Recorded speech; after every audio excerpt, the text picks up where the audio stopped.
ببخشید. بعضی موقع ها یه اتفاقی میفته، خیلی هم میگن که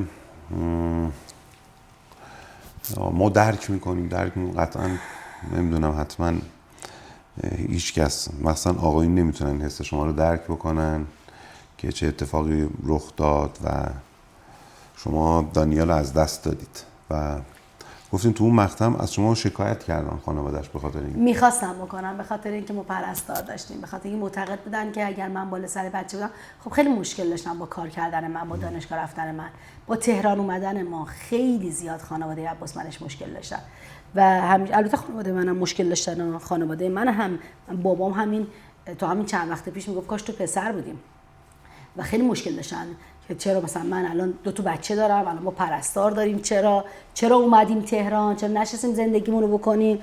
مثلا اتفاقاتی که رخ داد، حالا یه سری چیزا که نمیشه در موردش صحبت کرد، تداخل فامیلی که وجود داشت.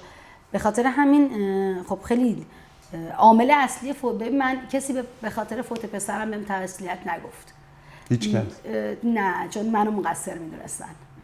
توی اون مقطع من سمینار داشتم، سر کلاس بودم، یه پرستاری که 15 سال بچه دار نمیشد، پرستار میکائیل بود که دانیال بود که میمرد برای دانیال، یعنی اینقدر دانیال دوست داشت که میتونم بگم همپای من دوستش داشت.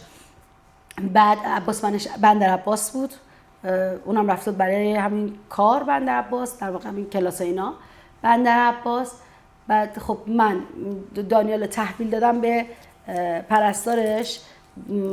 بعد اون وقتی از من گرفت، داشت تو رو موتور داشت میبردش، برگشت گفت که آره بابا کجایی بابا، چند روز ندیدمت. داشت با دانیال صحبت می‌کرد. اومدم تو به مامانم نگاه کردم، گفتم مامان خدا وکیلی کی اینا رو از ملک محمدی بگی، بابا من نمیتونم، کی بچه رو میتونه خدا کنه اینا بچه دار بشن تا وقتی من بخوام بگیرم دانیالو ازشون بتونم بچه. چون ما افتادیم توی ورشکستگی، مجبور شدیم که خونه رو جمع کنیم، توی دفتر میخوابیدیم.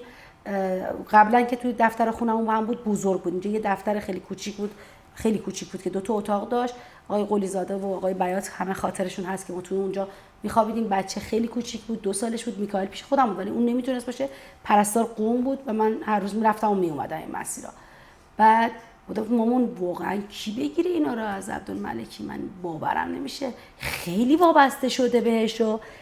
و رفتم ساعت 4 کلاسم بود، راه افتادیم ساعت 12، راه افتادیم ساعت 4 کلاسم بود، انگار ساعت 5 حال دانیال بد میشه و ساعت 6 هم تموم میکنه دیگه. خواهرم میره بیمارستان، هی دنبال مامانش میگشتن، به منم نگفته بودن. بعد دیگه شب با آقای تیموری و خانم نصری اینا رفتیم بیرون، انگار قرار بود اونا به من بگن که چه اتفاقی رخ داده و وایستاده بودن که مثلا سید بیاد، سید برسه قم، بعد من برسم، بعدش من گفتم من باید برم قم، گفتن نه حالا وایسا بعدا میریم.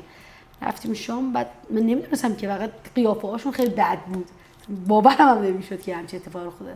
که ساعت مثلا 12:30 یک شب رسیدیم که حالا من شنیدم که آره دانیال فوت شده.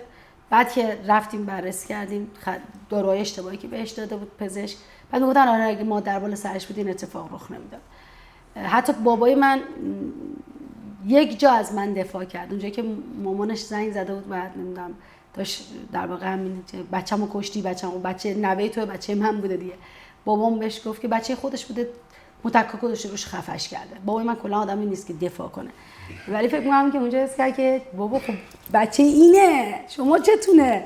شاید مثلا تمام مثلا خاله من شاید یک بارم ندیده بودش، یه خاله دارم خاله بزرگم، یک بارم ندیده. وقتی من دید گفت کشتیش، خیالت راحت شد، الان خیلی آروم شدی. یعنی دیالوگایی که من میشنیدم.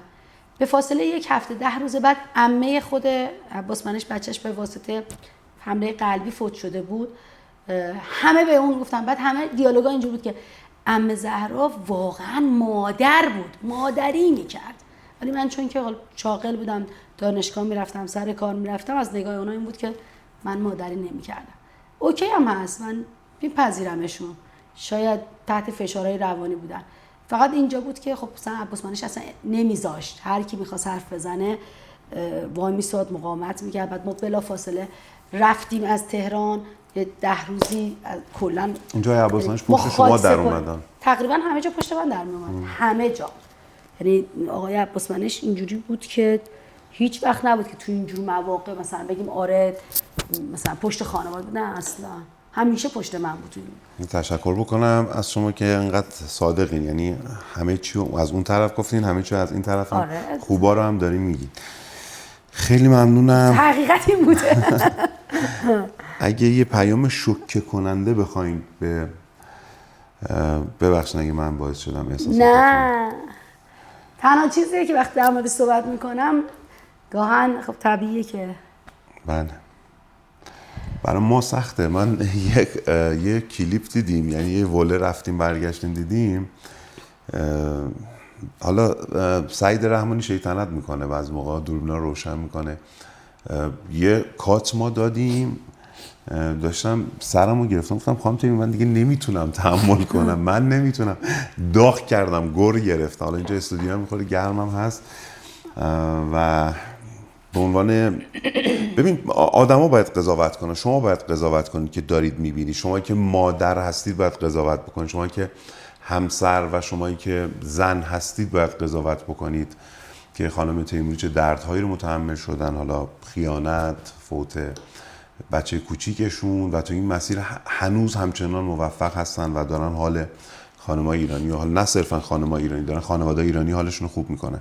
شما باید قضاوت کنین که این بانو آدم قدرتمندی هست یا نه. یه جایی من واقعا کم آوردم، داغ کرده بودم، داشتم خودم باد میزدم.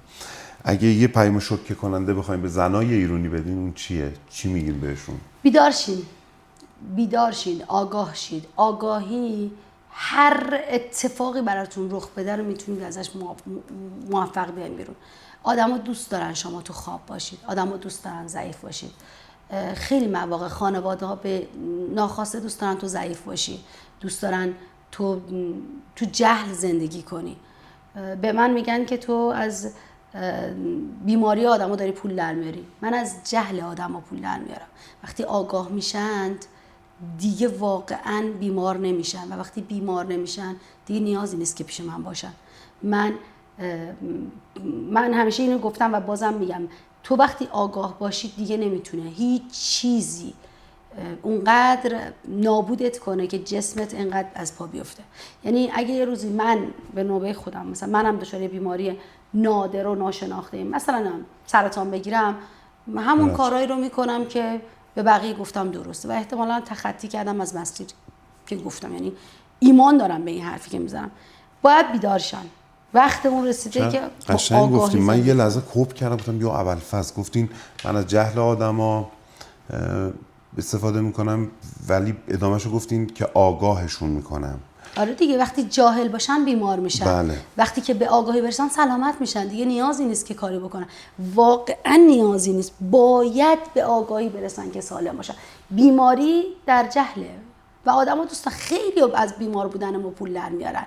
خیلی از داروسازا، خیلی از دکترها، ببین مثلا دکتر با داروخونه میره قرارداد، من اینا کلیپاش فاش شده که من اینو میفرستم مثلا یه داروهای الکی بده مثلا فقط بخواد فروش اون دارو رو بره بالا.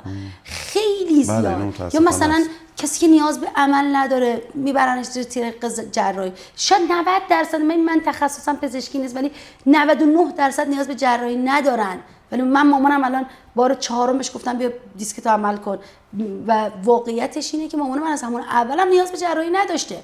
اگر دانششو داشت، اگر آگاهیشو داشت و به این موضوع فکر می‌کرد، شاید نیاز هنوز، یعنی از زمانی که مامان من عمل کرد، مامان من چه ترامایی برش به وجود اومد که رفت توی عمل. دانیال فوت شد. دانیال خیلی پیش مامان بود چون پرستارشون قم بود. برادرم با خانمش به چالش خورد. چالششون خیلی زیاد شد. و مامان من فشار عصبی زیاد بهش وارد شد. از استخر با زن برادر من برگشته بود، بردنش بیمارستان عملش کردن. هیچکی نگفت این بیماری سایکوسو، هیچکی نگفت آقا این مغز تحت فشار. به خواهر من شنید واقعه دانیال رو، خودش همیشه میگه تو یک هفته اینقدر از موهاش سفید شد. چون یه اتفاق دانیال اینقدر زیبا بود ما بهش گفتیم یوسف. روی سنگ قبرش هم یوسفه چون خیلی زیبا بود و یه بچه خیلی شیرین. خب یه شوکی بود. هیچکی نیومد اینجا در مورد صحبت کنه که آقا بیا تراپی کنیم این دیسک رو عمل نکنیم. از اون تایم تا الان مامان من یک روز نبوده کمر درد نداشته باشه. بار سومش هم عمل کرده الان شما نمیتونید درمانشون کنی؟ خواستنه درمانو من قرار نیست انجام بدم، اون باید درمان بشه. آره یه بار تو لایوتون گفتین بیماری انتخابه، درسته؟ بیماری واقعا یه انتخابه، یه انتخابی که افراد میکنن و درمان هم یه انتخابه. مامان من یه آدم بی نهایت مهربون، بی نهایت ایثارگر، بی نهایت فداکار و این هیچ وقت حالا تو این زندگی که تا الان من میشناسم تو این 40 اندی سال ندیدم مامانم به کسی به خودش فکر کنه. فقط داره به بقیه فکر میکنه، فقط از خود گذشته. باری که رو دوششه فراتر از توانشه. توی یه جایی هم اینجوری میشه دیگه. بله. این دستشون خورده میکروفون، اوکی صدا رو داری اونجا؟ آره اوکی. بزرگترین دروغ پزشکی مدرن چیه؟ دارو درمانگره. دارو فقط یه مسکنه. هر دارویی مسکنه؟ واقعا هیچ کدوم درمان نمیکنن، به تعویق میندازن، شیمی سرت درمانی میکنن، بی‌حست میکنن. کاری که لیمو با تو میکنه شیمی درمانی با تو میکنه، کاری که جوش شیرین با تو میکنه شیمی درمانی میکنه. هیچ جایی اعلام نمیکنن. واقعا کارهایی که خیلی مواقع الان طب سنتی دارن انجام میدن، با دارو گیاهی انجام میدن، خیلی مواقع اینکه دارو درمان دروغ بزرگ پزشکی بوده. واقعا دارو درمان است. دارو سرت میکنه، بی‌حست. الان کل علم با شما مخالفه.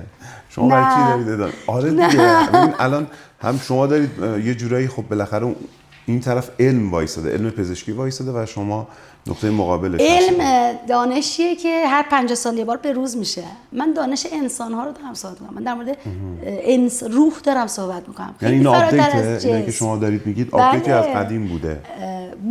ابن سینا در موردش صحبت کرده و هست و الان تمام غرب داره میره متدهای شرق یاد میگیره. مدیتیشن غرب داره میره مدیتیشن یاد میگیره، غرب داره میره یوگا یاد میگیره، غرب داره انرژی درمانی کار میکنه، در صورتی که متدهایی که توی غرب بود همش همون چیزیه که شما بهش میگید علم.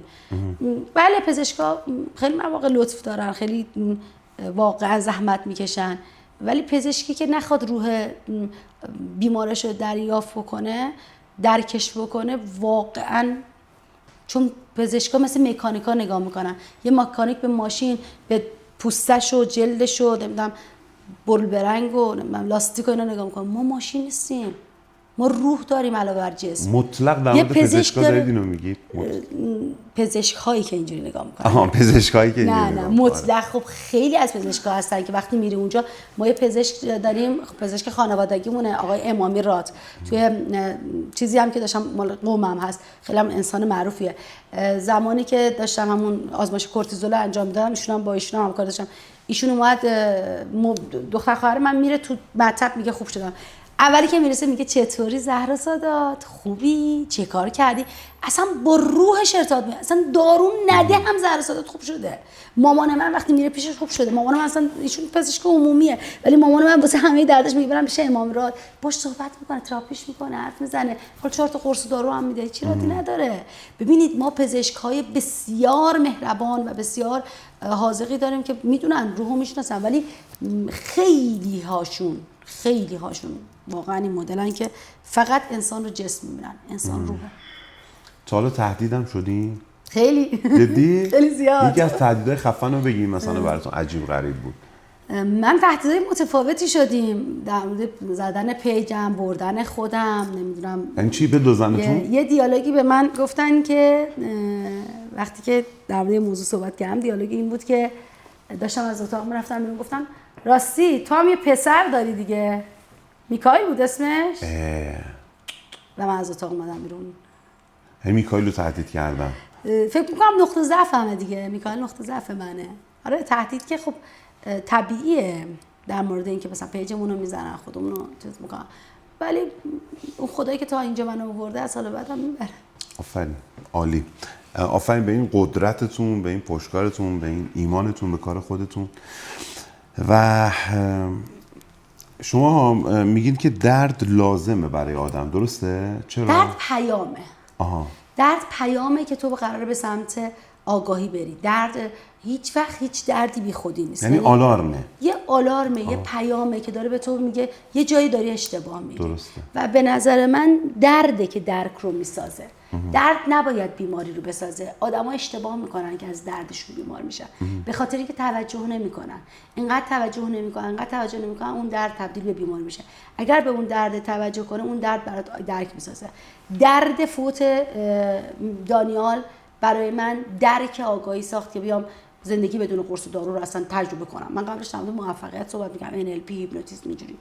درد طلاق من قوی ترین کتابی که من نوشتم زنان توانمند جذاب و توانمندمه. درد طلاقم باعث شد که من زن جذابم رو بیارم بیرون، زنی که دیگه فقط رفیق شوهرش نیست، زن بودن، اصلا انگشتر دست کنم، اینکه لباس بلند بپوشم، اینکه سری کارا رو من نکنم به عنوان یک زن. درد ورشکستگی های من، درد بیپولیایی که من کشیدم باعث شد من پولدار بشم. یعنی من اون زمانی که وای میسادم به مغازه داره میگفتم ببخشید آقا میشه یه آب طالبی بدیم؟ میکائیل عاشق آب طالبیه، ولی نصفه بریزید. عجب. نصفه، یعنی این حقارتی که من اون زمان داشتم تجربه میکردم واسه اینکه میکائیل کلا بد غذایی بود، خیلی بچه‌ای بد غذایی بود، بعد تنها چیزی که دوست داشت آب میوه بود. بعد خب من هر بار که یک روز در میون که میمدم میکائیل آب میوه از من میخواست و من نمیتونستم یه آب میوه کامل براش بخرم. ببخشید آقا میشه نسبت بهانه میوردم، میگفتم که بچه‌ست نمیتونه بخوره، ولی مرده میدید من هر روز دارم میام و بعد دارم پولامو میشمارم که بخوام پول بدم برای اون. این درد بی پولی باعث شد که من پولدار بشم. این که من ناایمن باشم، توی اتاق 9 متری باشم، بعد مثلا تو مسافرخونه ها باشم، بعد پول نداشته باشم، باعث شد که من خونه دار بشم. چه تعبیر قشنگی. درد انگیزه شده برات. واقعا اینجوریه که دردها باید انگیزه بشه. همه دردها. کسی که مثلا توی خانواده خیلی پولدار و مرفه و هیچ وقت بی پول نکشیده، شاید اصلا اینقدر خلاقیت برای پولدار شدن هم نداشته باشه. شاید، نمیدونم، شاید هم داشته باشه، ولی ببینید از دل بی پول ها داره پولدار در میاد. کسایی که مثلا خانواده مرفه دارن خیلی به پول و به خلاقیت برای پول درآوردن فکر نمی‌کنن. اون آدمی که بی پول رو تجربه کرده خلاق میشه مغز. همین الان هم اینطورم. شاید همین الان به هر چالشی که میخورم مغزم تو اون حوزه خلاق میشه برای اینکه اون کار رو بخواد قوی تر انجام بده. میشه یه برنامه دیگه هم شما بیاین؟ عزیز دیگه به خدا هنوز 1/3 سالامون و چالشامون رو نرفتیم. انقدر خانم تیموری، خب من خیلی سال خانم تیموری میشناسم و حالا ارادت دارم بهشون. گفتم از خیلی سال پیش که من هنوز مجری هم نشده بودم، توی از فقط کتاب صوتی میخوندم، حتی میمدم تهران میخوندم میرفتم، ولی از اون فضا با شما آشنا شدم، آقا ماهان، آقا محسن. بعد توی سمینارام نشستم پای صحبتاتون. الان یه جوری دیگه دارین جذاب صحبت میکنین. لطف دارید شما. برام خیلی خیلی دلپذیر بود. زنده باشید. عرض به حضورتون که یه کارت دیگه برداریم، 3 رو که رفتیم. ببین بعضی کارتا منم هستم تو چالش‌ها. آره از اون حالا دیگه 8 تا دیدین. آره 8 تا بر ندارین که اوله. چشم. به اون دوربینه داریم دیگه. آره عددو چند شد؟ 4. 4. بزنین 4 رو نگاه کنم. عجب.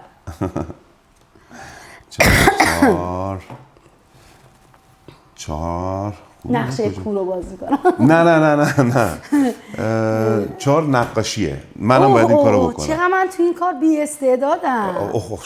شانس من بده الان. شما منو بکشین، من شما رو بکشم. یا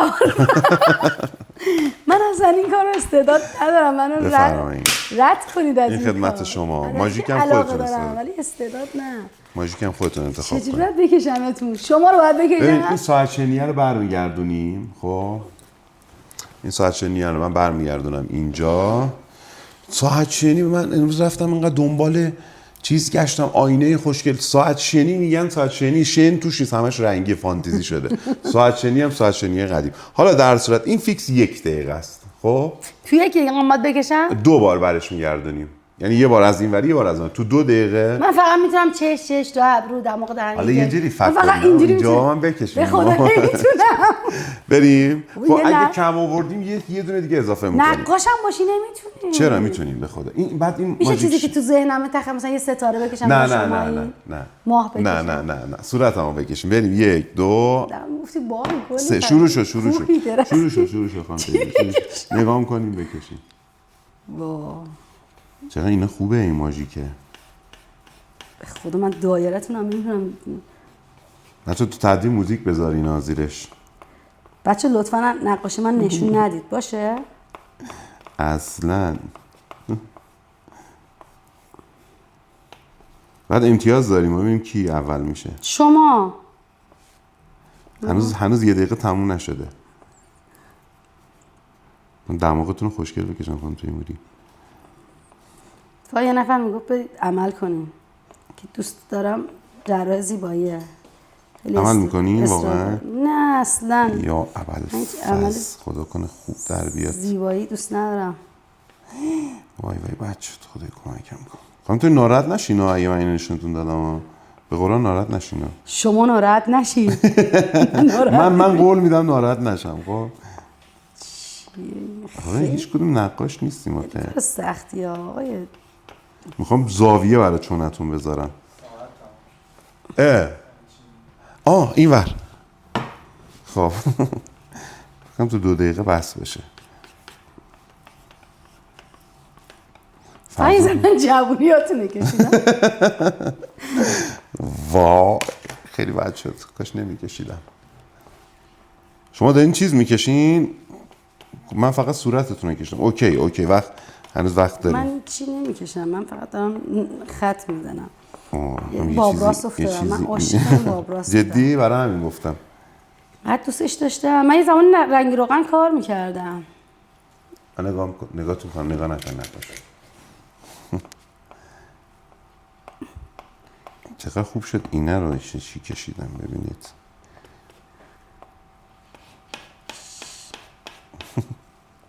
خدا بهم رحم کنه وقتی اینو میبینی خانم تیموری. پاکم نمیشه آخه اینا شمیه. خب واقعا نمیدونم. و تمام. ایزی 2 دقیقه. خب اول شما نشون بدیم به اون دوربین نقاشی رو. من اول نشون بدم چون سعید اینوره. این نقاشی من از خانم تیموری. خدا چقدر کج و کولم. شبیه کشیدم. منه. من رنگ سبز برداشتم. آخه این چیه خانم تیموری؟ گفتم جوونیاتون رو کشیدم دیگه. مرسی. یکی از دوستای میکائیل و دانیال اینجاست. هم بازیش بوده قبلا. پشت صحنه است. داریم باهاش صحبت میکنیم. بریم برای نقاشی دوم. این دفعه زرد انتخاب. زرد نشون نمیده خانم تیموری تو دوربین. خب بیام خیلی قرمز. من زرد و قرمز علاقه مندیامن. یعنی این 2 تا رنگ. خوبه به دوربین نشون. حالا نقاشی دوم اینه. نقاشی اول صورت همدیگه رو کشیدیم. نقاشی دوم تو وجود من چی می‌بینی، من تو وجود شما چی می‌بینم. سیرت و ذات و حالا هر چیزی که تو وجودمون می‌بینیم. خب آماده بعد گل و گیاه بکشید. نه هر چی می‌بینید دیگه. مثلا شما منو چی می‌بینید تو وجود من؟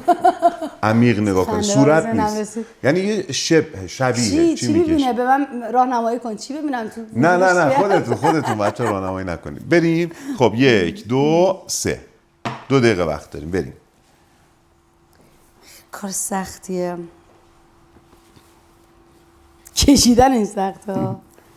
آره برای منم سخت.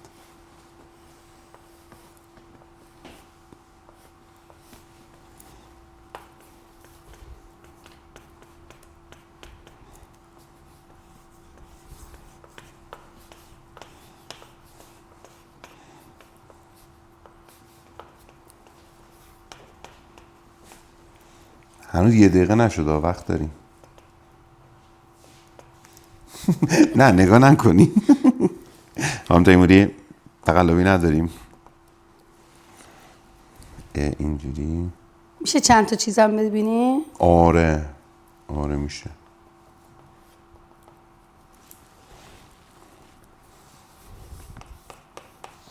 اگه نگاه نمی‌کنی دستامو بردارم.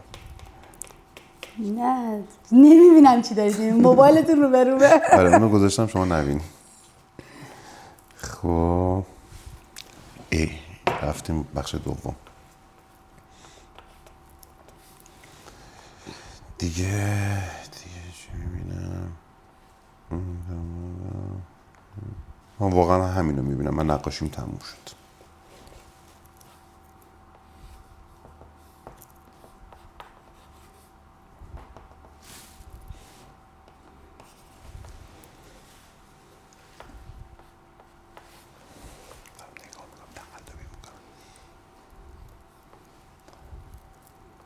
امیدوارم چیز خوبی باشه. من تو خانم تیموری نمیتونیم بکشیمش واقعا. من چیزی که تو وجودتون دیدم و نقاشی کردم واقعا.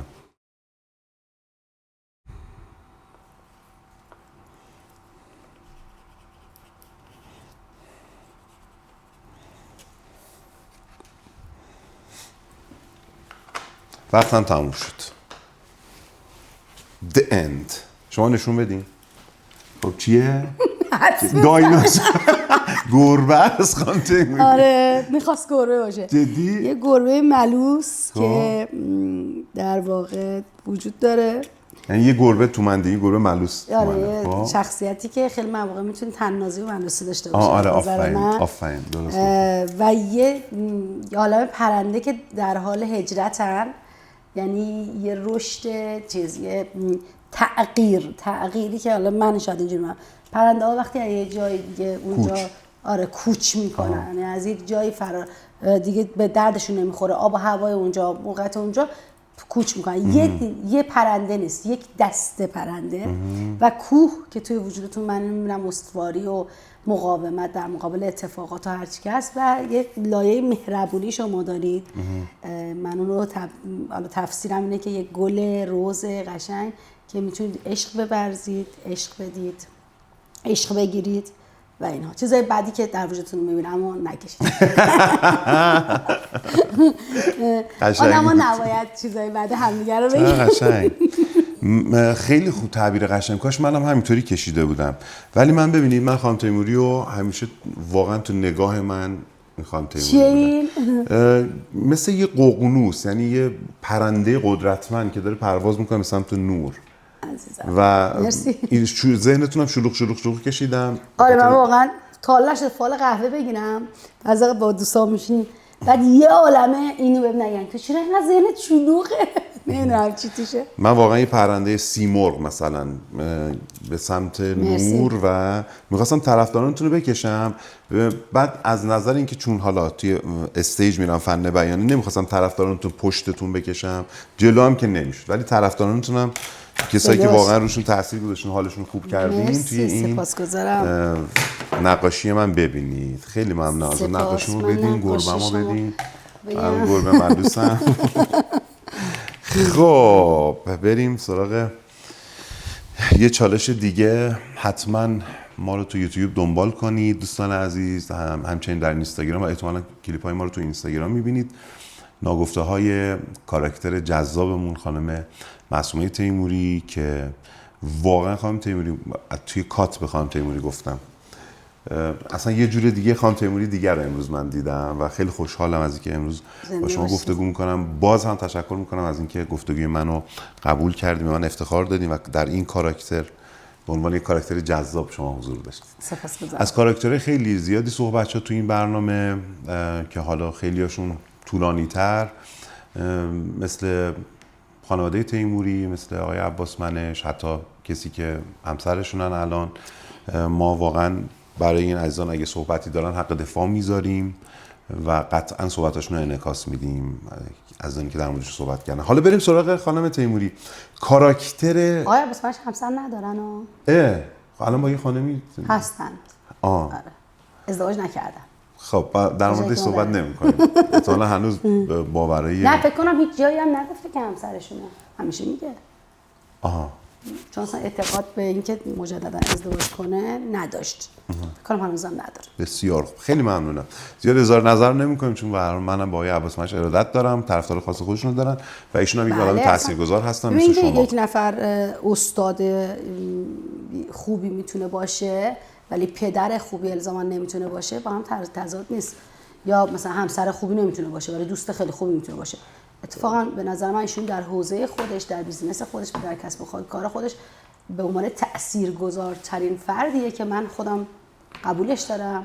خیلی تاثیرگذاره، خیلی رو حوزه باور خوب کار کرده، خیلی خدمت کرده در این حوزه. هیچ ربطی به زندگی شخصیش نداره. زندگی شخصی بله دقیقاً باید جدا کرد. عالی.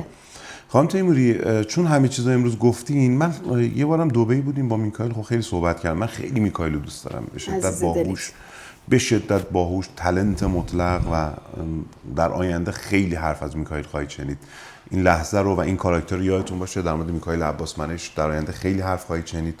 به هر حال میگن پسر کو ندارد نشان از پدر هم مادر، پدر مادر موفق. و به حرف من خواهید رسید یه زمانی. دوست نداشت در مورد رفتن به آمریکا و برگشتنش صحبت کنه، ولی شما صحبت کردید، گفتی خیلی بد بردش و بد فرستادش. به شما دوست دارید در مورد صحبت کنی؟ مشکلی ندارم، البته این مسئله شخصی میکائیله و من مسئله نمیبینم توش. حالا من جایش شاید میکائیل دوست نداشته باشه. میکائیل بدون اینکه اصلا بدونه داره کجا میره یا چه اتفاق قرار منو شاید نبینه فکر میکنم رفت، چون اینجوری بود که میرفتن یه مسافرت و میومدن و توی یکی از مسافرتشون رفتن و دیگه برنگشتن. میکائیل هم با خودش البته که من فکر میکنم خود آقای عباس منیش هم برنامه‌ریزی نکرده بود و فکر نمی‌کرد، یعنی رفتن کانادا و بعد نمیدونم رفتن آمریکا و فکر کنم اینجوری شد که بعد بمونن و نمیتونن برگردن، اگه برگردن از اون داستانای اون مدله. من اینجوری فکر میکنم، چون شاید اعضای خانواده خودش هم اینقدر با قطعیت نمیدونستن که قرار دیگه نبیننش. خب خیلی سال گذشته، الان فکر میکنم نزدیک 8 سال، بیشتر از 8 ساله. سال 94 اواخر 94 رفتش. من عروسیم با آقای فرزاد 94 بود که خیلی دوست داشتم میکائیل باشه و خیلی عباس منیش واکنش نشون داد و خیلی دوست نداشت که میکائیل باشه و میکائیل رو برد. 94 بود و فکر میکنم یادم گفته بودن تایلند، چیزی که تو ذهن منه، مالزی، تایلند، چیزی توی مایا. و بعد دیگه من آخرای سال سر از آمریکا در دیگه 95 قطعی رفتن دیگه، تا 95 رفتن، آخرای 94 95 بود که رفتن دیگه. و تا الان خب بردنشون یه بچه کوچیک بود، 8 9 ساله، چی میخواد انتخاب بکنه؟ همه بچه‌ها به مادر احتیاج دارن. تو حضور پدر و مادر رو نمیتونی از بچت بگیری به هیچ قیمتی و به نظر من نامردی تمامه. ما میتونیم طلاق بگیریم با هم نباشیم، ولی ما نمیتونیم وظیفه پدر و مادر بودنمون رو به خدشه دار کنیم. حداقل تا 20 سالگی 18 سالگی که اون بچه بتونه بفهمه زندگی یعنی چی، نه اینکه در دوران کودکی اون رو تبدیل بکنیم به یک توپ بازی. برنامه ما همین بود که میکائیل آسیب کمتری ببینه. زمانی که برگشت یه چالشی با باباش به وجود اومده بود که خیلی به نظر من چالش مسخره داره. دوران نوجوانی پدرش برگشته بود بهش گفته بود نمیدونم چرا زنگ نزدی تولدمون تبریک بگی، بعد اون برگشته بود گفته بود خوشم نمیاد ازش. تمام نوجوانا از پدر مادرشون خوششون نمیاد. من نمیدونم چرا یک نفر نمیخواد اینو درک کنه. وقتی عباس تولد باباشو تبریک نگفت، عباس منیش به من برگشت گفت که آره من میخوام میکائیل بفرستم. گفتم چرا؟ گفت آره نمیتونم کنترلش بکنم. مثلا به من میگه من دوستت ندارم، ازت خوشم نمیاد، چه سوی مایبت. گفتم مگه نمیگی چالش بعد مگه نمیگی تضاد یالا حلش کن. بعد من همه کارامو کردم برای اینکه مهاجرت بکنم، وسایلم فروخته بودم، من ماشینم اون موقع ولوو بود فروخته بودم، خود عباس منیش کاملا در جریان بود، دعوتنامه داشتم از کانادا، همه من خونه‌ام پستم، یعنی همه کارامو کردم کاملا. عباس منیش دیتیل میدونست. فقط چی شد که من موندم؟ همون تایم مامان من دیسک کمرش عود کرد، من مجبور شدم برم برای کرونا بود دیگه، همون تایم اسفند 98. بعد دامادم مشکل داشت که خواهرم بره، به خاطر هم ترسیده بود از کرونا اون. من گفتم مریم من وای میسم، مامانو من میبرم بیمارستان، من عملش میکنم، من وای میسم، تو نگران نباش. اومدم میرم. حتی بلیط‌ها من خونه ترکیه که بعد اول رفتیم ترکیه بعد رفتیم اونجا، خونه ترکیه‌مو 2 ماه اجارهشو داده بودم و انجام شده و اینو همه رو میدونست. بعد یه دفعه بلند شد، ایشون متولد تاریخ تولدش 18 اسفنده، زنگ زد 19 فکر کنم به من که میکائیل اینجوری گفته من میخوام میکائیل بفرستم. گفتم تو حق نداری میکائیل بفرستی وقتی که من با میکائیل حرف نزدم. 22 میکائیل اینجا بود بدون هیچ چیزی، یعنی نه موبایل بهش داده بود، نه لپتاپش داده بود، نه 1000 تومان پول تو کارت. بعد من گفتم من نمیرم میکائیل تحویل بگیرم. گفتم من میکائیل تحویل نمیگیرم، دلیلم تو وقتی با میکائیل حرف نزنم. چند سالش بود میکائیل برگشت؟ 14 میشد دیگه، 14 و نیم. بعد برگشت گفت که نه 2 تا شماره من و محسن رو روی کاغذ نوشته بود گوشه بود تو جیب این بچه. عجب. بعد از اون دیگه پروازی تا 3 ماه پروازی به سمت آمریکا نه رفت نه اومد. ببین من خیلی خوشحالم از اینکه میکائیل اومده، ولی اون موقع میتونم بگم خیلی ناراحت بودم، چون تمام برنامه‌های خودم و اینکه من نمیدونستم میکائیل در چه وضعیتیه. و شما موندین بعد از اون قضیه؟ باید میموندم. من بچه‌ای رو تحویل گرفتم، مامان من شاهده، تا ساعت 4 صبح بیدار میخوابید، کابوس میدید، بلند میشد، مداوم توی ذهنش این بود که تفنگی پیدا کنه بره اونو بکشه، نمیدونم فلان بلا رو سرش بیاره. یک بچه‌ای پر از خشم، پر از استرس، پر از نگرانی، پر از همه چیه میکائیل گرفته بود. همه چیه میکائیل دیگه نتونست درس بخونه. این خیانت بزرگه. میکائیل من بردم اینجا، میکائیل کلاس اول ابتدایی رو اینجا گذرونده بود دیگه، نوشتنش مثل دوم ابتدایی است فارسی که می‌نویسه. چجوری من میتونستم بچه رو بفرستم الان برو تو دبیرستان؟ مسخرهش میکردن، نمیتونست، اصلا نمیدونست چیه. یعنی ببین آینده بچه رو به خطر انداخت موقع. بعد مطمئنا عباس منش برای همه اینا سوالای مسخره‌ای داره توی مغزش که من میدونم حکایت خدا. بعد حالا اینجا بماند مردم عام و ببخشید اصطلاح و نفهم با یه بچه 14 ساله زیر پستاش میگفتن آره پسر نوح با بدان بنچست، یعنی تو پسر نوحی، اون نوح این پسرشه. با یه بچه 14 ساله شما چجوری داری رفتار میکنید؟ بعد من کاری که کردم، تنها کاری که میتونستم بکنم، خب من خونه دیگه تهران نداشتم، تمام پولامو سرمایه گذاری کرده بودم، ماشینمو فروخته بودم، رفتیم کیش و سعی کردم بریم توی بلاگری که میکائیل تازه بلاگری مد شده بود، از این واینرها میشن که میکائیل بره تو کار واینری و نمیدونم کلیپ اینجوری. ما انقدر ازدحام افرادی که کم فهمن و بیشعورن زیاد بود که هر روز خبر اینجوری آره بیلیاقت از وسط آمریکا فرستادنت قم. بله یکی از تیترها رو واقعا من دیدم و حالم بد شد سریع. و مگه اینجور توهین‌های به میکائیل میکردن، تو تحقیر به بچه 14 ساله، مگه چقدر میتونست همون لحظه میکائیل، واقعا میکائیل خیلی قویه و خداوند نقش سختی رو بهش داده، میتونست همون موقع به خاطر تمام این فشارها یه خودکشی دیگه، یه آمپول دیگه، یه قرص دیگه. چی میشه؟ چرا الان آمار خودکشی نسل ما رفته بالا؟ عباس منش به کدوم یکی از این موضوعا فکر کرد؟ اصلا فکر کرد که من چه عواقبی رو باید برو مامانت تونسته منو آدم کنه، تو رو هم میتونه آدم کنه. تو حق نداری برای آدم اینجوری تصمیم بگیری، حق نداری ببری، حق نداری برگردونی، حداقل یه تایمی بهش بده. میکائیل تو سرز، میکائیل از مدرسه اومده فرار بکن چون باباش گفته میفرستمت ایران. مدرسه باش صحبت کرده گفته اوکی نه من قول میدم که نفرستم. این اومده بچه رو برداشته دیگه خونه نبرده، 2 تا چمدون لباس برای میکائیل فرستاده بود که تمام لباسا کوچیک بود. فرستادش اومده 2 تا بلیط، گفته آخرین کاری که برات میکنم اینه. 2 تا بلیط براش گرفته به قطر به ایران. این چه بساطیه؟ مگه نمیگی تضاد؟ تو چالش با بچه تو نمیتونی برطرف بکنی. از چی ترسیدی؟ از اینکه تو رو دوست نداشته باشن؟ از اینکه ازت خوشتون نیاد؟ من وقتی میکائیل اومد بهش گفتم مامان من با همسرم با فرزاد باردار نشدیم. من به دلیل اینکه همون اول شرطم این بود که نمیخوام بچه داشتم، من یه بچه دارم و شرطم برای ازدواج بود. فرزاد هم معتقد بود که نمیخواد مسئولیت بپذیره و معتقده که نمیخواد بچه دار بشه، دوست نداره بچه پدر بشه چون فکر میکنه که خیلی دردناکه. حالا من باید با شوهرم صحبت میکردم که یه پسر نوجوان 14 ساله رو باید بپذیره.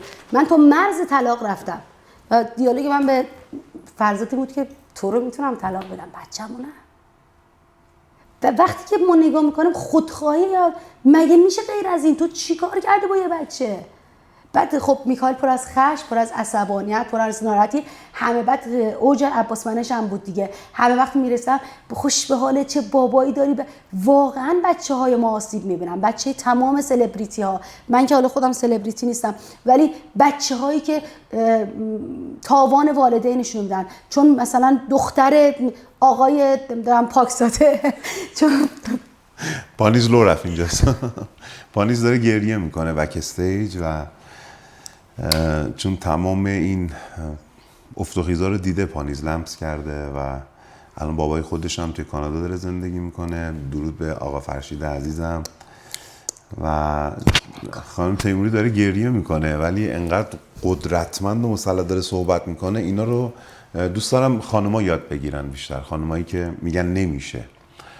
حالا میگفتیم ببخشید من طاقت اشک پانیز ندارم.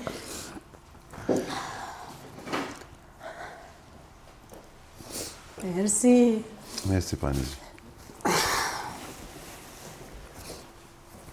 پانیز هم بازی بچه‌های من بوده.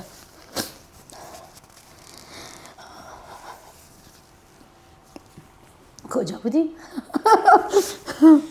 من دارم خودم کنترل میکنم. من تو کاتا خودم رو میزنم.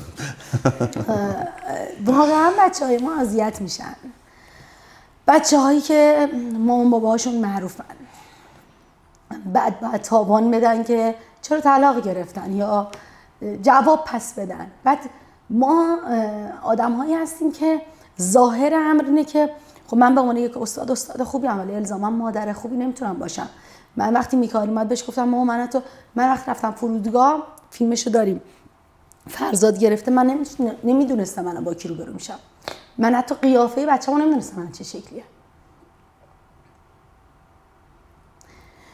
بعد بهش گفتم مامان من نمیتونم مامان تو باشم، من 7 سال مامانت نبودم.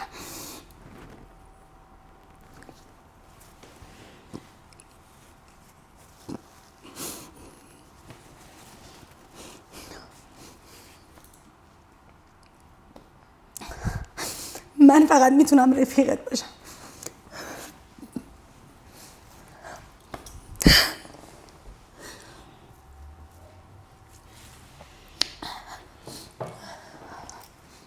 و سعی کردم رفیق میکائیل باشم. دیگه میکائیل از دل اون تلخیه، از دل اون سختیه، از دل اون حرفای مردم، از خودش یه خودی جدید ساخت، یه خودی قوی تر، بهش افتخار میکنم. من میکائیل اصلا جز اون آدمایی نیست که بگم به موفق بشه بهش ببالم. میکائیل هر چی هست، به حضور به بودنش افتخار میکنم. شاید لحظه اولی که آقای یزدانی ما با عباس پناهی تصمیم به تغییر کردیم دلیلمون میکائیل بود. قربانی تغییر ما میکائیل شد.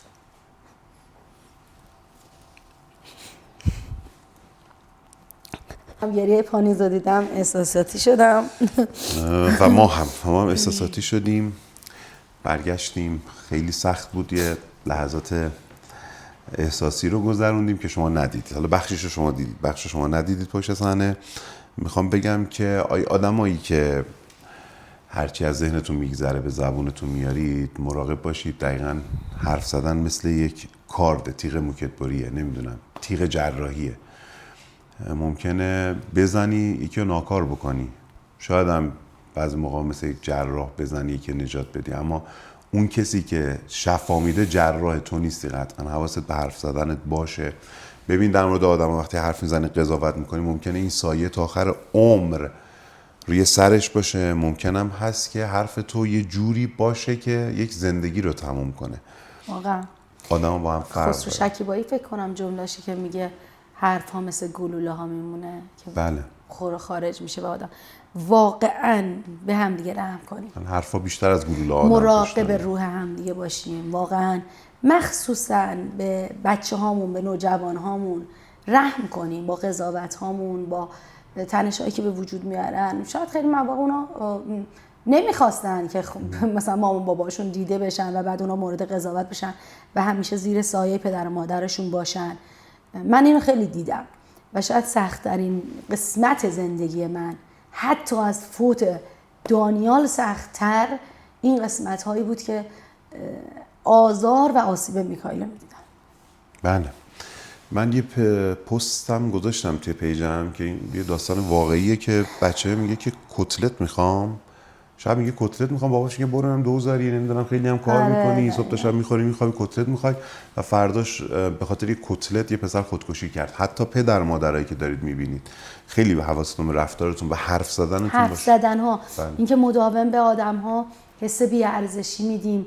مثلا باباها خیلی این کار رو انجام میدن. بابا مگه خودت چی کار کردی تو شما 14 سالگی 15 سالگی؟ من به عباس پناهی گفتم به گفته خودت تو 14 سالگی باباتو زدی، مگه تو این کارو نکردی؟ حالا یه حرفی زده دیگه. بعد بچه ما این یه لوح سفید بوده. ما اگه هر چی هست من مقصرشم به عنوان مادر، تو مقصرشی به عنوان پدر.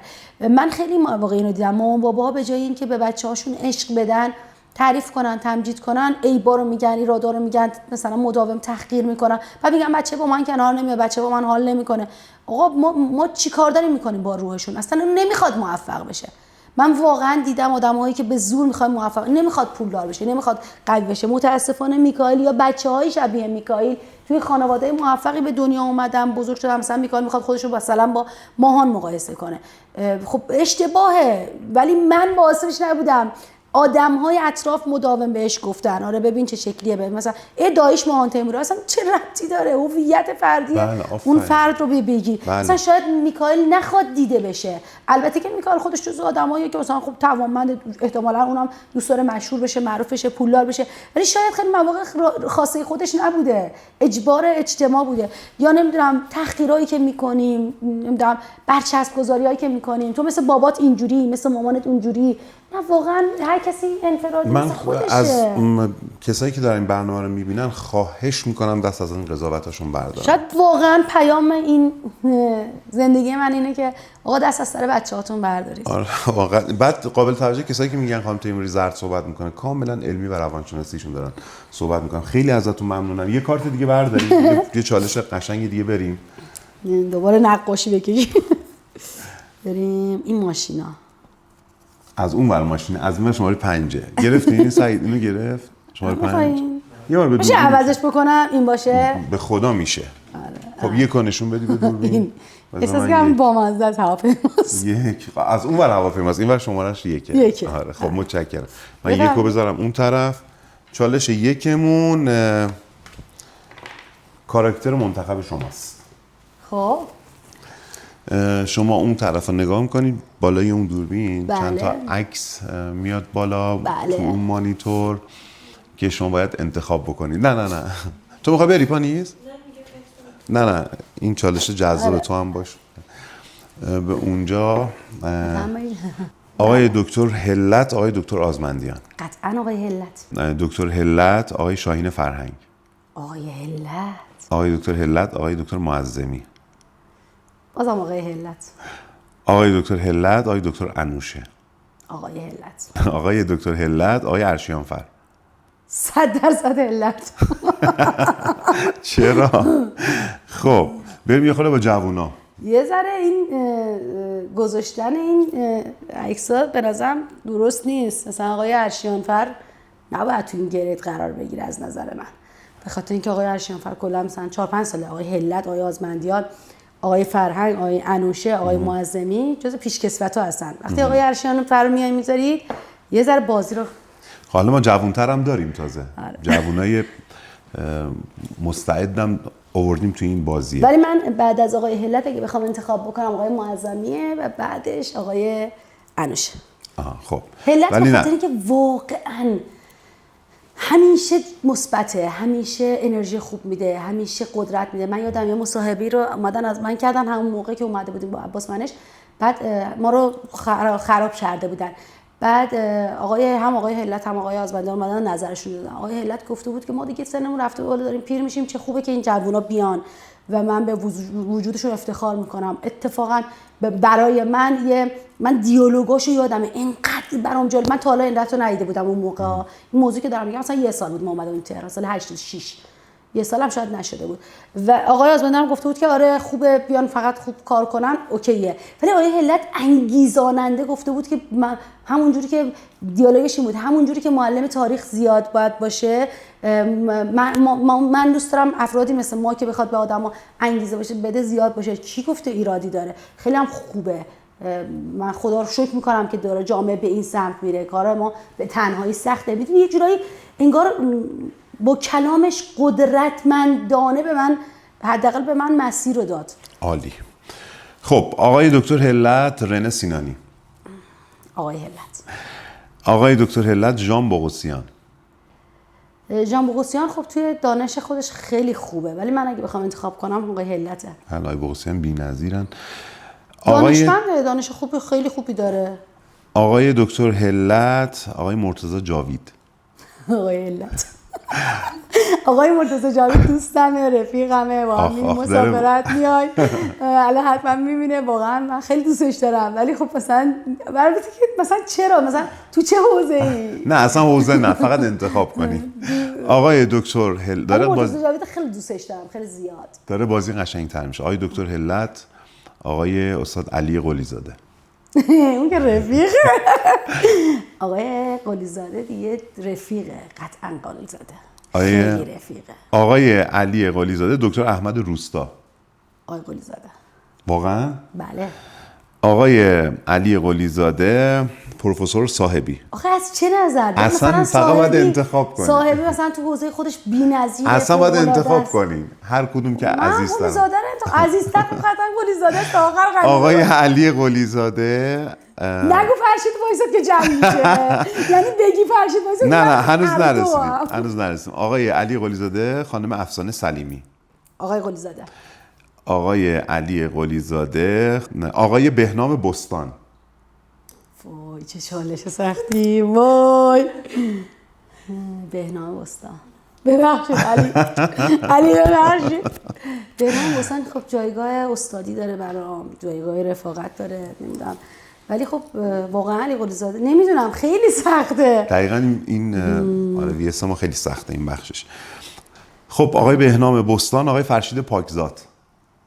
خدا ازت نگذره. خدا ازت نگذره. فرشید پاکزاد. واقعا یعنی فرشید علی پاکزاد. قلی زاده رفت، آقای بهنام بستان اومد، الان فرشید پاکزاد. فرشید پاکزاد توی تمام مقاطع زندگی من به عنوان یه برادر، یه دوست، یه کسی که من نمیتونم اسمش بزنم بیایم چی بوده هست. الان من سال هاست که رابطه صمیمی به خاطر حالا دور شدنش و اینا نیست بینمون، ولی یه خاطره است، یه گذشته‌ای که آیندم هم درگیر کرده. فرشید پاکزاد همه جوره من دوستش دارم، خیلی زیاد. عالی. وقتی میگم پانیز دخترم، حسی که به فرشید دارم آره. که پانیز رو برای من بولد میکنه و عالی. ارزشمند میکنه. عالی. ادامه بدیم. آقای فرشید پاکزاد، دلم براش تنگ شده. فرشید دوست دارم. قطعا کسی ناراحت نمیشه دیگه، چون خودشون هم قراره اینجا بشینن. یعنی آره. فرشید عزیزم شاید لایو ما باش بریم، ماهان لایو فرشید باش منو بریم. انتخاب نمیکنه، میگم نه فرشید شما تو تمام کاراکترها میگه محسن تیموری، محسن تیموری، محسن تیموری، محسن تیموری. خب داره قشنگ میشه. فرشید پاکزاد، سید حسین عباس منش. فرشید پاکزاد. فرشید پاکزاد، ماهان تیموری. خدا ازت نگذره. ماها و ماهان تیموری، محسن تیموری. هیچ کدام. باید انتخاب کنی. نمیشه. خانم تیموری باید وقتی به یه انتخاب. بچه‌ای میگی این چشم تو بیشتر دوست داری یا اون چشم خب، تو، وقتی اصلا میگی واقعا مامانت رو نمیشه. بیشتر دوست داری یا بابا تو، نمیدونم. من 3 تا برادر دارم، امید، ماهان و محسن، که خب محسن برادر بزرگمه، حامی کل خانواده و بی‌نظیر. من خیلی مواقع با محسنم چالش داشتم، اما خیلی مواقع تو بیزینس، تو کار، بعد از کار چالش داشتم، خیلی مواقع ازش عصبانی شدم، خیلی مواقع باش دعوا کردم، ولی خب همیشه برام خیلی ارزشمند بوده. حامی کل طایفه، تو کل خاندان، محسن واقعا یه جایگاه ارزشمند داره. ماهان نمکتون تمام جمع، مهربونتر از ماهان ندیدم. واقعا ماهان تیموری مهربون و خیر، هم محسن هم ماهان. ببین آره اصلا واقعا. یه جوری اینقدر خوب همه رو میخواد که خیلی ارزشمنده. امید همینطور. امید وقتی امید هست تو خانواده ما، شادی هست، شور هست، شیطنت هست، دلغک بازی هست، خنده هست. مثلا محسن و ماهان اصلا کار نمیکنن تو خانواده وقت هست، مثلا امید کار میکنه، بالا همیشه اصلا جوجه میپزه فلان میکنه. و هیچ کدومو به جرئت میتونم بگم هر سه اینقدر برای من ارزشمندن که هیچ کدوم بر اون یکی نه ترجیح میدم، نه با اینکه مثلا من الان شاید تو چالش باشم با امید، یا مثلا چالش باشم با محسن یا با ماهان، ولی هر سه برام خیلی اصلا هیچ کدوم انتخاب نمیکنم.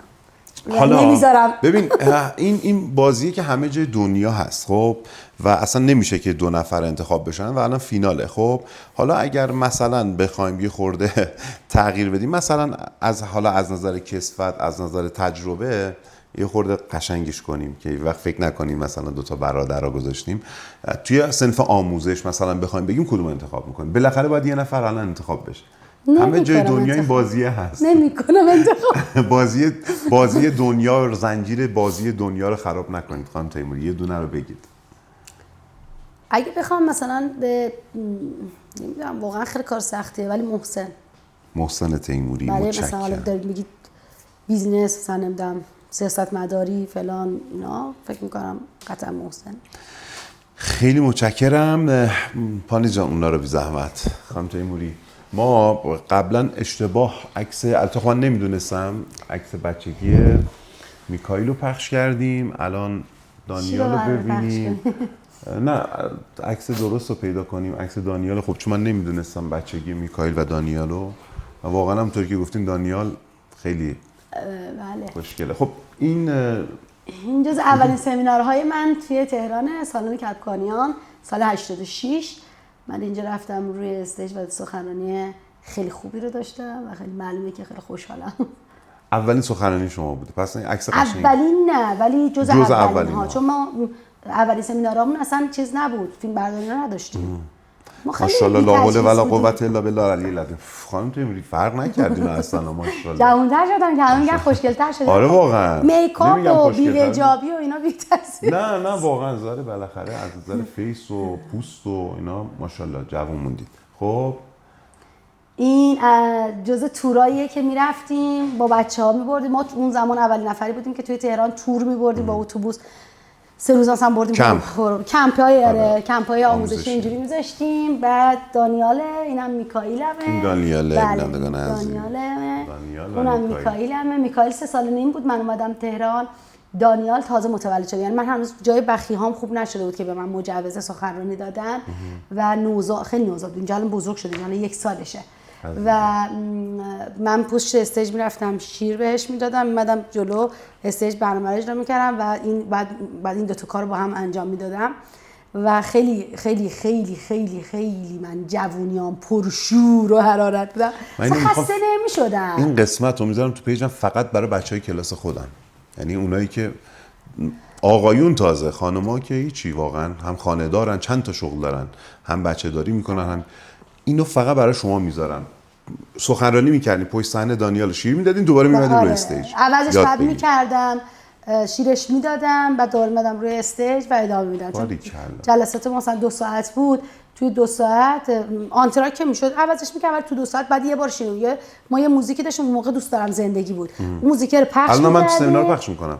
هنوز جوابه. اون موزیک رو پخش می‌کردیم دیگه، بچه‌ها رو ابرا 1-2 نفر هم می‌بردن بالا که بلندشن زنده باد مثلا فلان اینا رو بگن. بچه‌ها رو عوض می‌کردیم. نه شیرش می‌دادم. عوض کردن هر 2 ساعت اوکی بود مثلا چیزا. عجب. آره. خب این پسر معنویمه مسیحا. این که استوری میکنی؟ من به دنیا نیاوردمش ولی واقعا به اندازه بچه به من داره اون داستانش رو میخوایم بگیم؟ مسیحا چیه داستانه؟ مسیحا پسر دوست صمیمی 17 ساله من، ندا، بعضیا میشناسنش. من یه بار توی رویا توی حالت چیز نبودم و حقیقی نبودم، البته که خب مثلا زمانی که ندام با باردار شد من خیلی اصرار داشتم به انداختنش چون معتقد بودم شرایطش اوکی نیست، حتی براش جایزه در نظر گرفتم، من $500 بدم اینو بنداز، اصلا بچه میخواد بچه به دنیا بیاره، حالا اونم میگفت نه ان شاء الله اینقدر چیز میشه. برای اولین بار رفتیم براش چیز بخریم. این کار گناه نیست که ازش خواستیم بندازه بچه‌شو؟ خیلی بچه بود که فهمیدن مثلا همه تشکیل نشده بود. به نظر من گناه اونجاییه که تو یه بچه‌ای رو به دنیا میاری با شرایطی که نداری. خب از نظر من شرایط موجود شرایط مطلوب نبود برای اینکه یه بچه به دنیا بیاد. برای دوست من آره مثلا به نظرم اشتباه بود. نمیدونم من نمیدونم این فقهیشو نمیدونم، ولی به نظر من آوردن یه بچه به این دنیا بدون اینکه بدونی مثلا تأمینش بکنه از نظر مالی، روحی، روان، نه فقط پولا. خیلی پول دارن ولی واقعا لیاقت پدر مادر شدن ندارن. خیلی به من میگن تو چرا بچه دار نمیشی؟ من معتقدم من لیاقت بچه دار شدن رو ندارم. بچه دار شدن خیلی لیاقت میخواد، خیلی تو باید از خود گذشتی، خیلی باید چرا من جای زخم های من فقط بچه ها من، اون جایی که مثلا من بغضم میترکه فقط روی نبودن ها و فقدان من در مورد میکائیل. یعنی اگر من به اندازه کافی فکر میکردم مادر خوبی بودم یا میتونستم باشم، فکر نمیکنم مثلا اینقدر همچنان خودم رو اذیت میکردم که چرا. خیلی مواقع به این موضوع فکر کردم که چرا مثلا آسیب دید میکائیل و آسیبش هم من بودم، باباش بود اینا. بعد ما توی دوران بارداری من حالا خیلی اصرار داشتم رفتیم براش سیسمونی بخریم. بعد همینجوری که در واقع چیز بود، من کارت وسایل کشیدم، بچه کوچولو بود دیگه، کارت کشیدم خیلی با لذت این کارو کردم. فکر می‌کنم 2 روز بعدش یا 1 هفته بعدش من توی حالت شهود خیلی عمیق بودم و دیدم این صحنه رو که دارم به ندا میگم که اینو من به دنیا نمیارم، تو به دنیا میاری، ولی بچه منه، چون تو تنها کسی بودی که من بهش خیلی اعتماد داشتم، پسر منو به دنیا بیار. بعد خیلی هم به نظر خودم مسخره بود مثلا یعنی اصلا چیز نبود بهش گفت. بعد خب تو همون صحنه همون بودن خیلی از بچه 4-5 نفر بودن که ما توی حالت مراقبه طوری بودیم و اینها. یه هفته بعد فکر کنم 10 روز بعدش مسیحا به دنیا اومد. حتی اسمش هم دیگه حالا خواستم بزنن یوسف ولی با ابجد خوب در نیامد. خب من تو پروژه جدیدی که دارم قرار خیلی کار خفنی انجام بدم. بعد یه اسمش هم من انتخاب کردم. کلی اسم دادیم تا بخوایم به ابجد خود مثلا چیز گفت یوسف بذاریم ندا، بعد خوب براش در نیامد از نظر ابجد چون من توی این حوزه کار میکنم. خلاصه که مسیحا رو گذاشتیم. 2 روز بعدم که به دنیا اومد من رفتم دیدمش. دفعه اول من اصلا بچه نوزاد دوست ندارم اصلا. من نوزاد که به دنیا میاد رو مثلا 6 ماه دوست دارم. حالا همه اینجوری از آب و گل در بیاد. عمیقی اصلا دقیقاً همون حسی که وقتی که بچه خودم به دنیا می اومد مثلا میکائیلم رو برای اولین بار دیدم به دنیا، اون حسیات خیلی بهش بی‌توجه بودم. رفته اصلا این اولین دیالوگی که گفت به من گفت مامان و به فرزاد گفت بابا. یعنی ما چالش گذاشتیم توی پیجمون، ایشون بلاگر البته الان پیجش رو جمع کرده، تا راه افتاده بود چالش که بغل میکنن بغل مامان باباشون برن بغل خاله بغل باباش فرزاد رفت. عجب. و اصلا به فرزاد اولین دیالوگی که گفت به فرزاد گفت باباجی.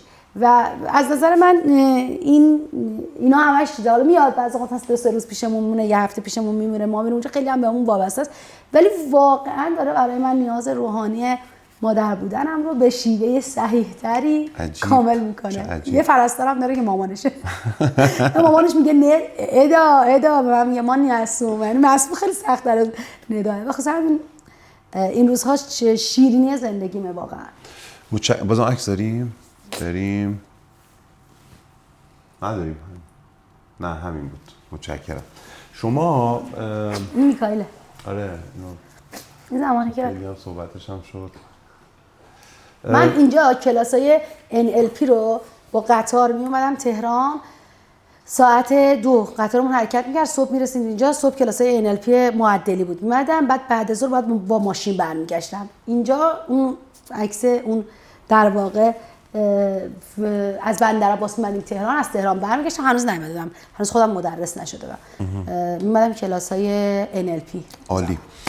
شما 1 سال بعد از جدایی از آقای عباس منیژ عاشق شدین با فرزاد؟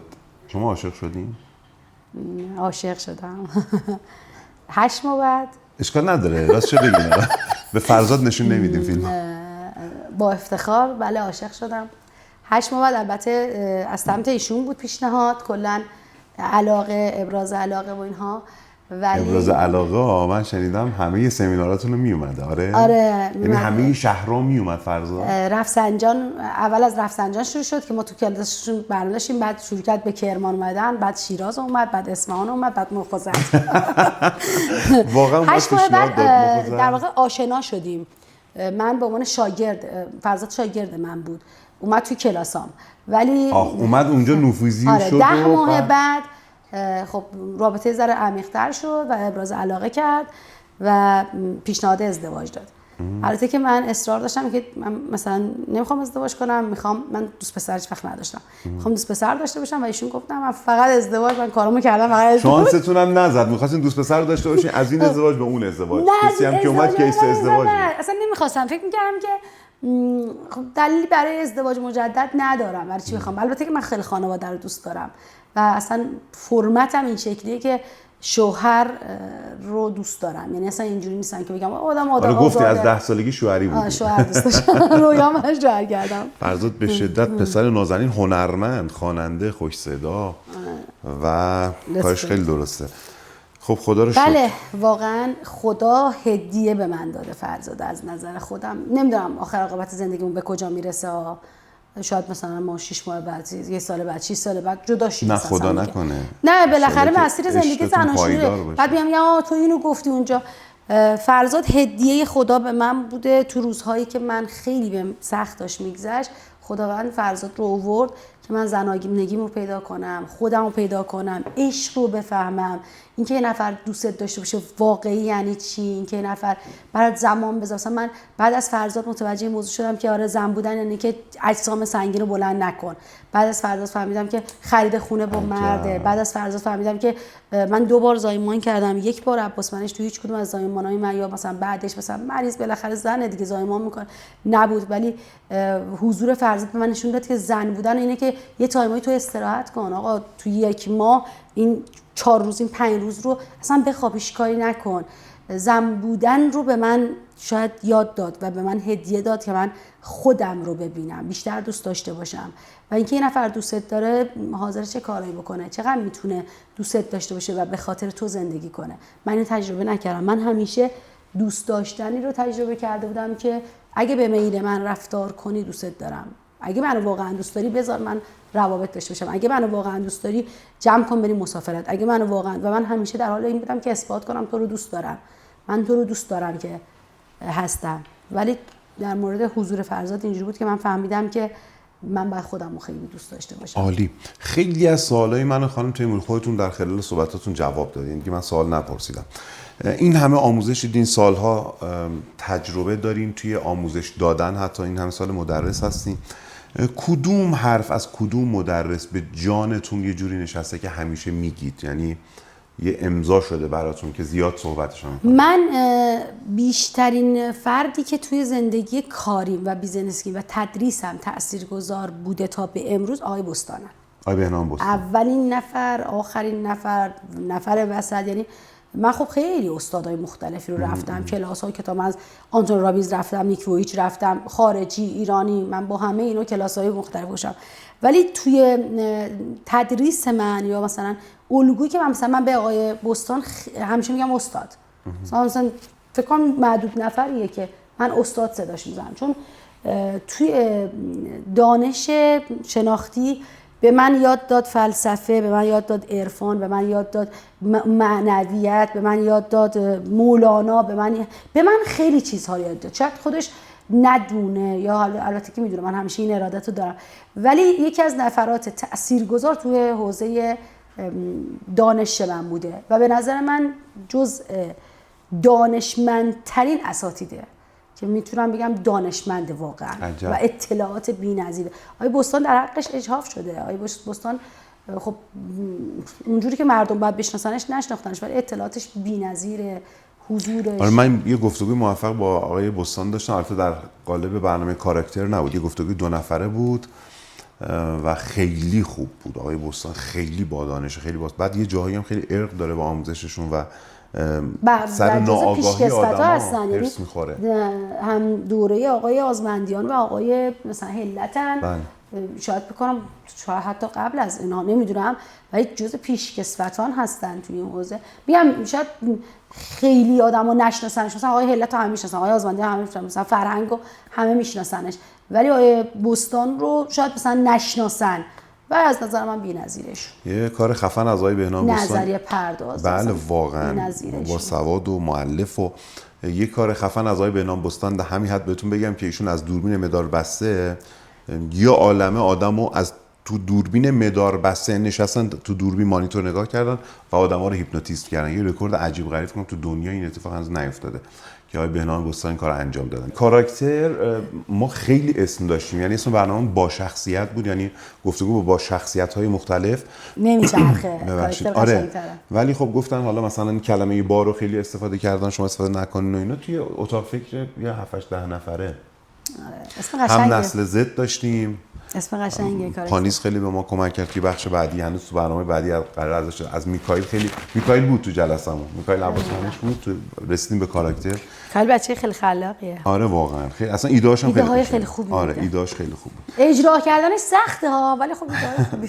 خب خوبه. بعضی اجرا کردن حرفای میکائیل جسارت میخواد، من ندارم واقعا. مثلا میکائیل توی بیزینس من خیلی نقش مهمی داره، خیلی ماهان خیلی ایده داد میکائیل توی مقطعی. اصلا کلا ببین ایده هایی که میده ایده های نابه، ولی اجرا کرد. من خیلی آدم جسوریم، من خیلی آدمیم که همه کارهای نو رو حاضرم انجام بدم، ولی حرفایی که اون انگار با دهمون نمیسازه، با نسلمون نمیسازه، مقاومت میکنم رو خیلیش، ولی فوق العاده خلاقه، فوق العاده. واقعا تو این جلسه که میکائیلم بود که حالا یک بخشش اسم و آیتما رو داشتیم انتخاب می‌کردیم، بخش اسم کاراکتر بود، اونجایی که میگن تو مو میبینی و من پیچش مو، واقعا نگاه میکائیل عجیب غریب. کلا نسل زد الان پانیزم اینجاست، با پانیزم منتقدانه است، هم نمیدونم بلند پروازانه است، اینا خب از دل درداشون که داشتن یه آدم، اینا هم سنشون نیستن. حالا پانیز، میکائیل، مثلا زینب سادات، این بچهای ما واقعا هم سنشون نیستن، فراتر از سنشون میرن. تو مثلا یکی از آیتمامون اسمش نسل طلاست، نسل زد، خب که در موردش کامل صحبت میکنیم. برای همین گفتم شما دوباره باید حتما بیاین که اصلا تو این برنامه واقعا من مجالش همون نسل زدی حال میکنم. آره مامان بابای نسل زد من نمیپذیرم، میگم بابا بذار بخوره، بذار بکشه، بذار بره، بذار. من تفکرم میدونی چیه؟ ما یه مهمون خیلی خوب نسل زدی هم داریم تو برنامه آیندهمون، نخبه است، این 4 تا مدال طلای المپیاد جهانی برای ایران آورده تو سن 14 سالگی. حالا باش گفتگو میکنیم. تو اون جلسه که داشتیم گفتم ببین من تو اتاق فکرم میخوام میکائیل باشه. حالا من به میکائیل میگم مایکل باشه، پانیز پاکزاد باشه، ریحانه باشه و پندارم باشه. یعنی از الگوهای ذهنی مختلف، میدونین یکی اصلا فاز با اینکه دست زدن دهه 80 هستن. شاید هم زینب سادات هم باشه حتما. آفرین، زینب یادم رفت. زینب حتما باشه. مثلا پانیز و زینب دارن توی مجموعه کار میکنن، شاغلن، صبح میان بعد از ظهر میرن. یک کدومشون اصلا اعتقادی به کار نداره، یک کدومشون رفته دنبال هنر، یک کدومشون مثل میکائیل ایده پردازه و خودش مؤلفه. و حالا در مورد نسل طلا تو برنامه بعدی نسل زد حتما با شما صحبت ولی بچهای نسل زد من خیلی دلم براشون میسوزه، خیلی گناه دارن. تقریبا تمام این دهه 80 ها بالای 90% ننه باباهاشون ما دهه 60 ها هستیم. دهه 60 ترکیده که با یه پدر و مادرای اصولاً بزرگ شدیم که ازدواج‌های ناخواسته داشتیم، اکثرشون بچه طلاق میشن، اکثرشون بچه‌هایی میشن که ما می‌خواستیم خطاهای والدینمون نکنیم، اینا موش آزمایشگاهی شدن، یه خطاهای جدید روشون کردیم. واقعاً بچه‌های نسل زد قربانی نفهمی، نادانی، ناآگاهی ما و افراط بودن ما. مثلا من کتک خوردم از بابا، اومدم دیگه بچه‌مو نزدم، نمیگم اون بزنیم یا نزنیم، یا مثلا من بی‌مهری دیدم دیگه اینقدر به این چسبیدم یه بچه مثلا بی ارزه به جامعه تحویل دادم. من معتقدم بچهای نسل زد خیلی گناه دارن. همه میگن نسل دهه 60 سوختن، من معتقدم نسل زد خیلی سوخته شده. البته که از دلشون خیلی چیزهای قوی داره در میاد و خیلی هم همراستان باش. من اصلا مشکل ندارم با اینکه مثلا نمیدونم حالا مامانا میان من میزنم، ولی خب بچه من چرا باید پنهانی سیگار بکشه؟ با من بکشه دیگه. مثلا ما میگفتیم مثلا احترامه. من نمیدونم قراره تو چه سنی مثلا سیگار بکشه، مثلا 40 سالگی بکشه، خب بکشه. سیگار زمان هنجار بود ولی واقعا حداقل اینه که من تو اون سیگاری که داریم میکشه جلوم شاید 2 تا کلمه حرف بتونم باش بزنم، شاید مثلا 2 تا چه مامان اوپن مایند رابطه، یا مثلا چرا نباید دوست دخترش رو یا دوست پسرش رو به من بگه، چرا باید پنهان کنه، چرا باید تو فشار روانی این باشه که مثلا میدونی من احساسم همش اینه که این بچه‌ها چون ما با 4 تا خواهر برادر داشتیم، با این حرف زدیم، با اون حرف زدیم، با خواهرم حرف زدیم، با داداشم حرف زدیم، 2 تا کتک می‌خوردیم، 2 تا دعوا می‌کردیم، 2 تا بازی می‌کردیم، ارتباط اینا اکثرا تک فرزندن یا با اختلاف سنی با خواهر برادرشون و سازگار نیستن. یا مثلا خیلی هاشون مثلا از یه پدر مثلا این با این طلاق گرفته، این یه بچه داشته، این یه بچه داشته، حالا این 2 تا بچه رو آوردن با هم بزرگ کردن. یعنی مامان و بابای دهه 60 بودن که طلاق گرفتن، یه بچه مثلا مامانه داره، یه بچه بابای داره، حالا اینا رو کردن توی خونه دارن با یه داستان‌هایی دارن که خیلی تنهان، خیلی غریبن. خانم تیموری این بخش رو حتما تو پیجتون بذارید، پیام به نسل زدیا. توی آیتم ما نسل طلاست. حالا میگم خب خوب شد بازم در موردش صحبت کردین. من تو پیجم اصولا خیلی نسل زد نیستم، من به بیمارا تو پیجم که خب من میذارم بچهای نسل زد 80 اصلا مریضم باشن نمیپذیرن که آره ما خوبی ما سالمی نره بابا مریضه. من رنج سنی که توی پیجم هستن مثلا 35 40 اینجوری به بالا هن و چون بیشتر روی درمان و سایکوسوماتیک رو حرف میزنم خیلی بچهای نسل زد. ولی به نظرم این کلیپتون حتما باید وایرال ولی خودمون رو خیلی دوست دارن بچه‌ها. آره. اینقدر من بهترین عمه بهترین خاله هستم، باهاشون همه جوره حال میکنم. آره خیلی دوستشون دارم. دم شما گرم. کسی بوده که خیلی بهش مدیونین، یه جای دستتون رو گرفته کمکتون کرده اما هیچ وقت اسمش رو جایی نبردین؟ مثلا ازش ناراحت بودین، یه دلخوری ازش داشتین؟ مدیون منظورتون چیه؟ مثلا زیر دینش باشین، خیلی بهتون کمک کرده باشه، دستتون عباس منش تو رشد من خیلی کمک کرده. محسنمون خیلی به من کمک کرده. نه کسی بوده که تا حالا اسمش رو نگفته باشید؟ نه من آدم سپاسگزاریم. همیشه اسمم آقای پاکزاد، آقای بهنام بستان، اینا واقعا توی زندگی علی قلیزاده، محمد بیات، واقعا خیلی جاها، شاید محمد بیات کمتر گفتم بچه رو، چون مثلا خب هیچ وقت تو صحنه نبوده، اسمش چیز نبوده. دوستای خیلی خوب، خواهرم مریم، واقعا الان زینب ساعت هم من اینجا یه لحظه. مریم برای من یکی از اون کساییه که خیلی جاها حالمو خوب کرده. اگه دوباره به دنیا بیاین همین مسیر رو میرید؟ 100%. واقعا 100%. با تجربه‌ای که الان داری؟ با همه تجربه همینا رو چالش رو زندگی میکنم. فقط احتمالاً کمی بی‌پرواتر زندگی میکنم. من خیلی مواقع خواستم آدما رو راضی نگه دارم. من جز اون آدم‌هایی هم که متاسفانه خواستم همه رو منو دوست داشته باشن.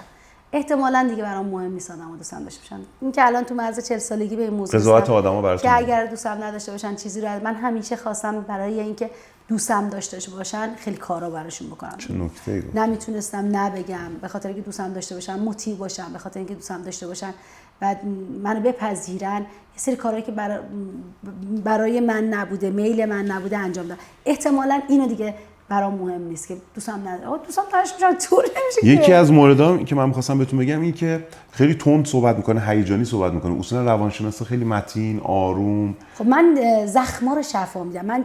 من رو زخما بوسه نمیزنم. من جراح زخمام. من از دل زخما اومدم بیرون.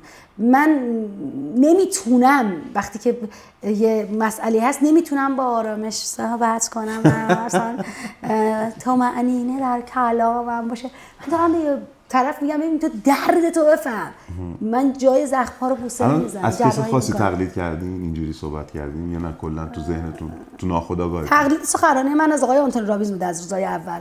ولی آها خب هیجانی و اینا بخاطر اصلا کلا من خیلی صدام نازک بود. ساعت‌ها جلوی آینه وای می‌ایستادم و ادای رابینز رو در می‌آوردم تا جایی که صدای من کلوف بشه و من بتونم با حرارت حرف بزنم و خیلی دوستشم دارم. خیلی عالی، خیلی هم خوب. 10 سال آینده خودتون کجا می‌بینید؟ تو قلب آدما. تو قلب آدما همچنان. اولش می‌خواستم که جایزه نوبل بگیرم. رویام این بود صلح نوبل بگیرم، ولی الان تنها چیزی که برام مهمه اینه که تو قلب خیلی از آدما باشم.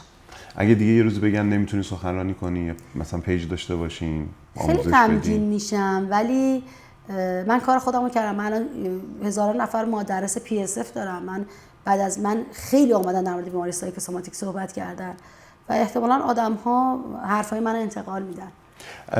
کلمه‌هایی که بهتون میگم یا جمله‌ای که بهتون میگم فقط یک کلمه جواب بدید. موفقیت. فقط یک کلمه. موفقیت. رضایت درونی. عشق. درمان هر دردی. واقعا این عشق شماست، رسالت شماست. نه اصلا درمان هر دردی، چون تو هر درد با عشق میتونی درمان کنی.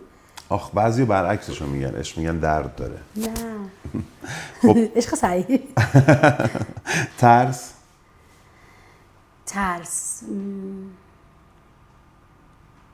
چی بگم؟ یک کلمه بگی. حرکت نکردن، مانع از حرکت. و خدا. نزدیکتر از رگ گردن، نبضت. واقعا من هر وقت دستم روی این مچم میذارم، نبضمو و محکم فشار میدم تو شرایطی که این میزنه و احساس میکنم خدا اون لحظه داره با اون حرف میزنه. آخرین پیامتون چیه به آدما، به مردم، به خانوما مخصوصا؟ بیدار بشن، خودشون رو دوست داشته باشن، قدرت نگفتن رو داشته باشن، سکوت نکنن. سکوت عامل همه بیماری هاست. صدای خودشون رو بشنون، صدای جسمشون رو، صدای روحشون رو، صدای قلبشون رو بشنون و زندگی رو زندگی کنن. تو به دنیا نیومدی که مادر خوب، شوهر خوب، زن خوب، نمیدونم کارمند خوب، مدیر خوب باشی. تو به دنیا آمدی به عنوان یک فرد، یک انسانی که راهگشای راه خودتو دوست داشته باش، با هر چیزی، با هر قد قیافه، با هر اندام. عاشق خودت باش و برای خودت بجنگ، نایست. گریه کن، اشکالی نداره، ولی حرکت کن. بخور زمین ولی بلند شو، راه برو، بدو. گران نباش، زندگی در جریانه. عالی. و اینکه سوالی بود که دوست داشتیم مثلا من ازتون بپرسم نپرسیدم؟ یه سوالی. همه سوالا رو پرسیدم. من خیلی سوال دارم از خانم تیموری. نه خب من اصلا به این برنامه اصلا خیلی فکر نکردم. فقط میکائیل براش خیلی مهم بود. آره خیلی زیاد براش. یه قرارایی ما با میکائیل گذاشتیم که اصلا شما متوجه نشید، یه سری کارا و اینا گفتیم اصلا. ولی من حتی به من گفت مامان مثلا خودت آماده کن ببین چه سوالایی میتونی بپرسه. حتی باور کنید یک بارم به این موضوع فکر نکردم چه سوالی قراره بپرسی، چون که من معتقدم که جوابهایی برای سوالها هست که برای اون مخاطبمونه. مثلا من توی سمینار یه موضوعایی رو میگم برای این سمینار مثلا این آدما اومدن اینا رو بشنون. از قبل آماده نمیکنم، فقط میدونم کلیت سمینار چیه و چه چیزایی هست. من از اون آدمایی هستم که معتقدم هر کسی به اندازه ظرفی که آورده از یه کتابی از یه کلاسی برداشت میکنه. من مسئول برداشت اون نیستم. خیلی ممنونم. کاراکتری که دیدید از یک کاراکتر بانو برای اولین بار ناگفته های سرکار خانم معصومه تیموری بود که فکر میکنم هیچ جا گفته نشده بود. درست میگم؟ خیلی آره. آره و تو زندگی شخصی خودم چه میکائیل اینها رو نه خیلیش نگفتم. خیلی ممنونم. خیلی به من افتخار دادید. خیلی خیلی من رایزنی کردم خانم تیموری بیان سپاسگزارم. و کلی پارتی بازی کردیم این ور اون ور که خانم تیموری تشریف بیارن تو برنامه کاراکتری، یک کاراکتر جذاب قدرتمند. خیلی خودم کیف کردم، واقعا دلی دارم میگم خیلی کیف کردم. فکر می‌کردم یه برنامه‌ای داریم خانم تیموری همش بحث روانشناسی فلان، ولی چون منم معنوی هستم گفتین خیلی هم احساسی هستم و یه سری ناگفته‌ها برای خودم روشن شد، گوشه ذهنم بود. بی‌نهایت ممنونم از طرف خودم، از طرف کسایی که برنامه کاراکتر رو دوست دارن و می‌بینن که تو این برنامه بودید و از حضورتون خداحافظی می‌کنم. اگه جمله پایانی دارید رو به دوربین خودتون بگین. و مرسی. اگه قرار باشه که در مورد یه موضوع صحبت کنم دلم میخواد این باشه که دوست دارم ایران بدون قرص و دارو رو تجربه کنن. دوست دارم هیچ بچه‌ای مریض نشه، هیچ مادری به خاطر بیماریش فرزندش رو از دست نده یا به خاطر خطای پزشکی. و همه هدفم اینه کمک کنم آدم‌ها با زخم‌های روحشون شفا پیدا بکنن و بدونن که اون دردها قراره تبدیل بشه به بیداری، به درک و به آگاهی. و تمام توانم هم اینه. البته اینو گفتم و بازم میگم من به تنهایی ناتوانم از انجام این کار بزرگ و نیاز دارم به تک تک شما شفا یافته ها که حرکت بکنید. تو پروژه جدیدم که قراره کارهای خفن انجام بدم و احتمالاً جنجال‌های بیشتری میشنوید، حمایت هم کنید اگه شفا یافته اید. قطعاً برنامه رو از که دیدن مطمئن باشید برعکس مخالفین موافقین خیلی زیادی خواهید داشت. خیلی ممنونم. و کاراکتر جاییه برای شنیدن موسیقی پنهان آدما با ما، با گوش و با نوش و با نگاهتون به تماشای این موسیقی بنشینید. خیلی ممنونم که همراه ما بودید. یا حق خدا نگهدارتون. خدا نگهدار.